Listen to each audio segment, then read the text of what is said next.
Olá, queridos irmãos e irmãs que acompanham este nosso grupo de reflexão bíblica São Jerônimo.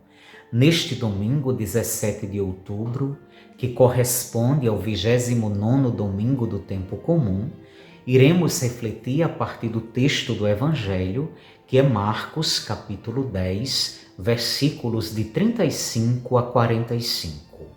Esse Evangelho está em continuidade com os textos que têm sido lidos na liturgia dos últimos domingos. O contexto é o caminho de Jesus para Jerusalém com os seus discípulos, cujo desfecho será a paixão com a morte na cruz e a ressurreição. E enquanto caminha, ele vai preparando seus discípulos para esses acontecimentos, além de ir revelando a sua identidade de Messias e Filho de Deus, e alertar os discípulos para as exigências indispensáveis que o seu seguimento comporta. Enfim, é durante esse caminho que Jesus ensina de maneira mais aprofundada e, ao mesmo tempo, de maneira mais clara. Já os discípulos, por sua vez, se mostram completamente fechados àquilo que Jesus ensina. Parece até ironia do evangelista. Quanto mais claro Jesus fala, mais os discípulos se tornam fechados e incompreensíveis. O evangelho de hoje é uma boa demonstração disso. É preciso recordar que esse texto está localizado logo após o terceiro anúncio da paixão, no qual Jesus disse claramente que em Jerusalém seria entregue, morto e ressuscitado. Ele enfatizou que antes da morte seria muito humilhado e flagelado. Dos 3 anúncios da paixão que ele faz no Evangelho, esse terceiro foi o mais explícito. E diante disso, ao invés de refletir sobre o que Jesus diz e demonstrar solidariedade a ele, os discípulos alimentam sonhos de grandeza e poder. É isso que mostra também o texto de hoje, logo no início, com a atitude de Tiago e João, filhos de Zebedeu, discípulos de primeira hora, que foram até Jesus fazer um pedido em forma de exigência. Além do pedido em si já ser absurdo, também a forma como os discípulos pedem já denuncia a presunção dos 2 discípulos, pois eles não fazem um simples pedido, mas uma exigência. Eles dizem claramente: Mestre, nós queremos que faças aquilo que iremos pedir. Para compreender melhor essa atitude desses 2 discípulos, é necessário recordar um pouco aquilo que os evangelhos, não apenas Marcos, mas os evangelhos de um modo geral, dizem a respeito das características desses 2 irmãos. No evangelho de 3 domingos atrás, que foi Marcos capítulo 9, versículos de 38 a 48, um deles 2, no caso João, foi repreendido por Jesus por ter proibido a um homem de expulsar demônios em nome de Jesus pelo simples fato de não fazer parte do grupo deles.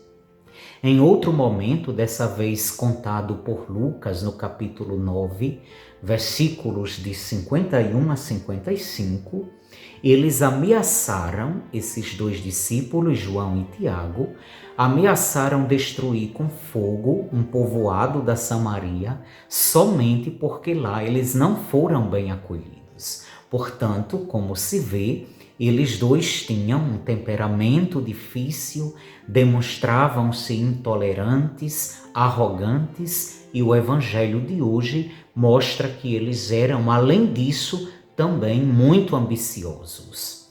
E tudo isso explica o apelido que Jesus deu a eles 2, logo no início do Evangelho, quando constituiu o grupo dos 12, como diz Marcos no capítulo 3, versículo 17. Jesus chamou a eles 2 de Boanerges, que significa filhos do trovão. Essa caracterização deles como filhos do trovão é, portanto, uma alusão ao temperamento e comportamento deles, marcado pela arrogância, intolerância e ambição.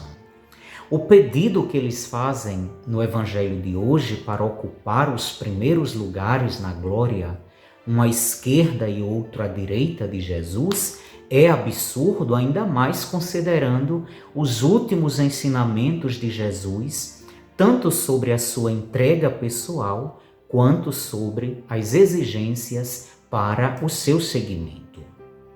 É algo tão absurdo, inclusive, que o evangelista Mateus, ao contar o mesmo episódio umas 2 décadas depois de Marcos, vai dizer que foi a mãe dos discípulos que fez esse pedido para limpar a imagem deles dois perante a sua comunidade. Ora, no contexto de Marcos, nos ensinamentos de Jesus que antecedem a esse episódio, além dos anúncios da paixão, ele tinha chamado a atenção para a necessidade de acolher os pequenos e fazer-se pequeno para entrar no reino de Deus. E ao invés de assimilar essa proposta, de buscar o último lugar, de buscar fazer-se pequeno, os discípulos reagem alimentando sonhos de grandeza e ambição. Ou seja, eles fazem exatamente o contrário daquilo que Jesus estava ensinando.